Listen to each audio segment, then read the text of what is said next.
All right, these are the notes for 6.5. These are properties of logs. This is one of those places where for part of this, I think it's important to remember that logs are exponents. So whatever you do with exponents, we're going to do the same with logs. For example, if we multiply two numbers with exponents, like you can't see this very well, but x squared times x to the fifth. Well, when we multiply, we add exponents. So that would be x to the seventh. You do the same thing with logs. Here, we're multiplying these two, so we have the log of m times n. So if we have that, if we want to break that down into separate logs, the log of the product equals the sum of the two individual logs. So the log of m times n is the same as the log of the first plus the log of the second. So the log of the product is the sum of each of the two logs. Same way if you divide numbers with exponents, like x to the fifth divided by x squared.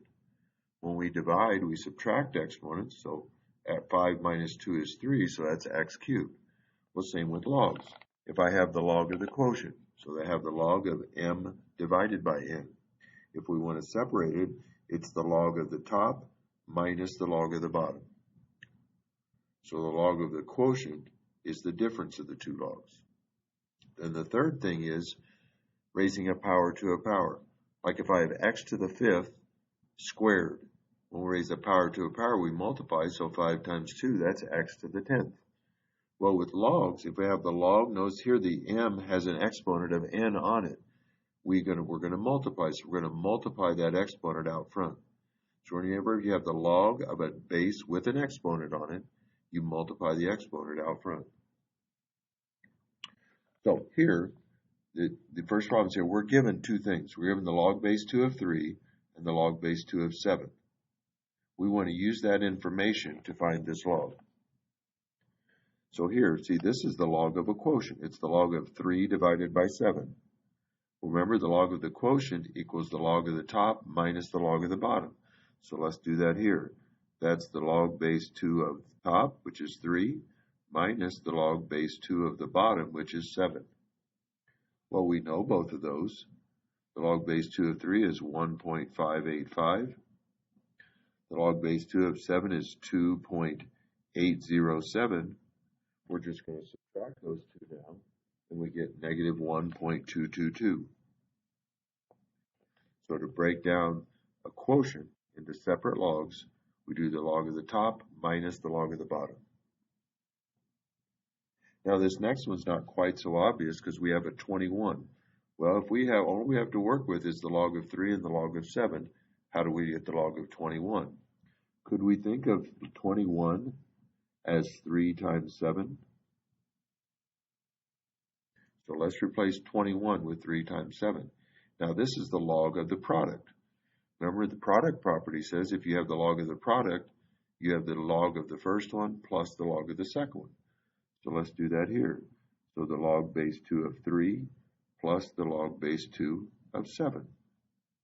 Well, again, we know those. The log base 2 of 3 is 1.585.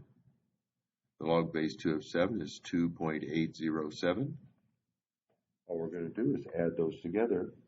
We get 4.392.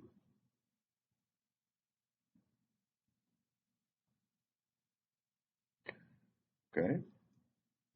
This one, log base 2 of 49. Again, that's not one of our numbers. We want to see, can we rewrite that using 3's and 7's? Well, could I think of that as the log base 2 of 7, of 7 squared? Because 49 is the same as 7 squared. Now remember, our power property says if we have the log of a base with an exponent on it, we can multiply the exponent out front. So let's do that here. Let's multiply that 2 out front. 2 times the log, so it's 2 times the log base 2 of 7. Well, we know the log base 2 of 7 is 2.807, so we substitute that in. Now all we have to do is multiply that. That's 5.614, I believe. So there we used each one of ours. Now here we have an expression. We're going to expand that. That means we want to write it as separate logs. So write as separate logs. Put that on. When it says expand the expression, that means write as separate logs.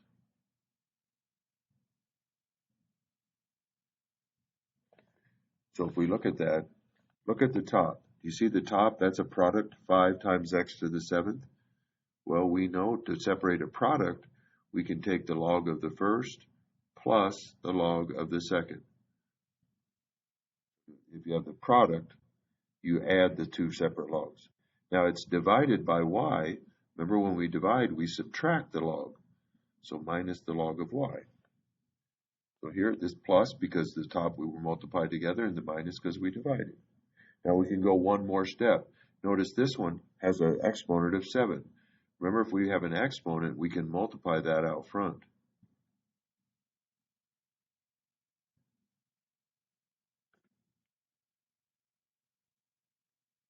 So we have that.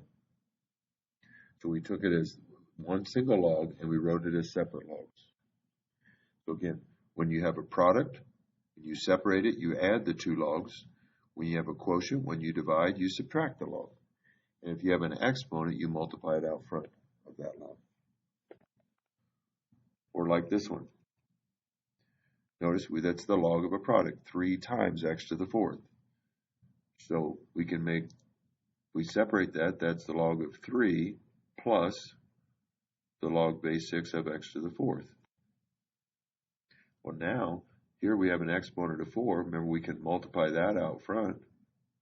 So let's multiply that 4 out front. It breaks down like that.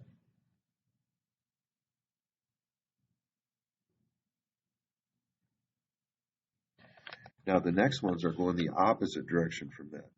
Notice these are 3 separate logs. We want to combine it as a single log.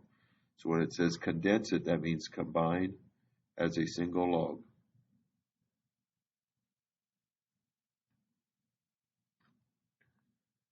So here, first of all, I would look, see how there's a 3 in front here?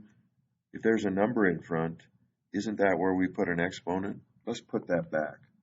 So the first thing let's do is, let's put that 3 back as an exponent. So it's a log of 2 cubed. So let's do that first.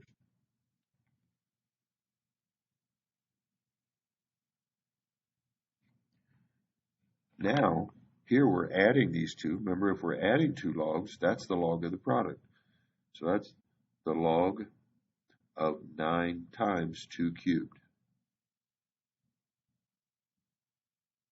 Now here we're subtracting. Remember, if we're subtracting logs, that means that's a quotient, so we divide.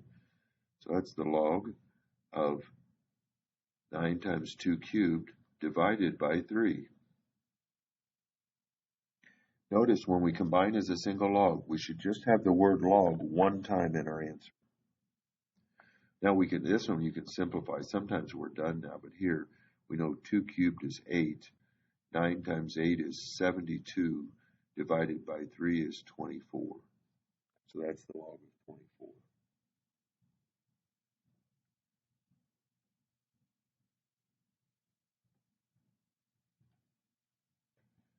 All right, or this one's even simpler. Notice here we're subtracting 2 logs. So remember, when we subtract, that's the log of the quotient, so 4 over 5.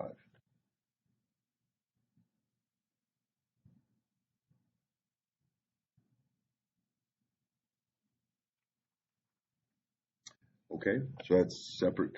If we separate logs, if it's multiplied, you add the logs.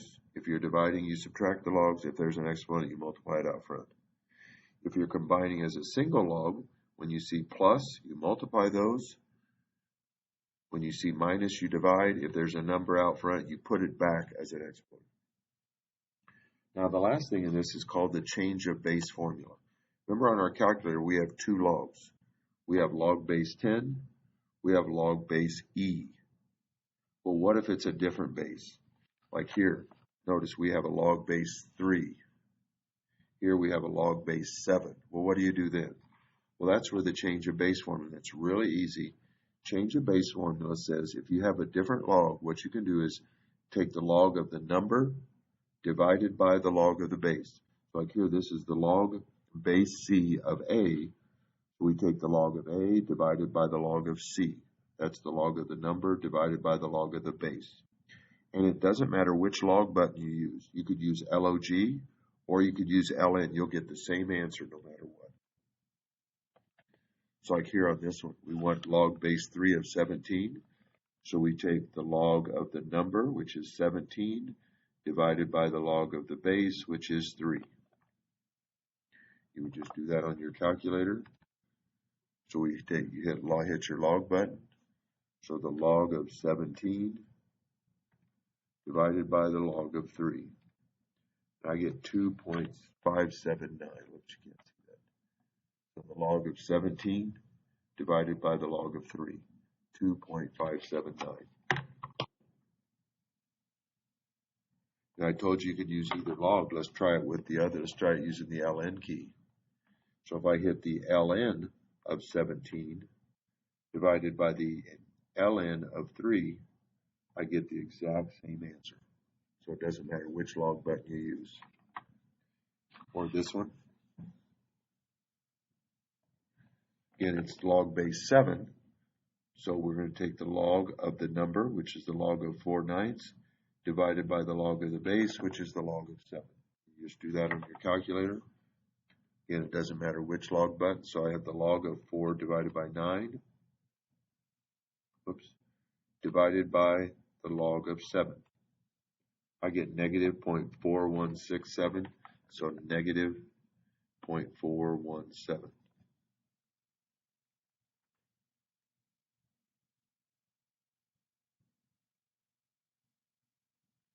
And that's all there is to change a base. Really easy. There's probably something in your calculator to do that, but change a base is so easy, I would never worry about it. So that is 6.5.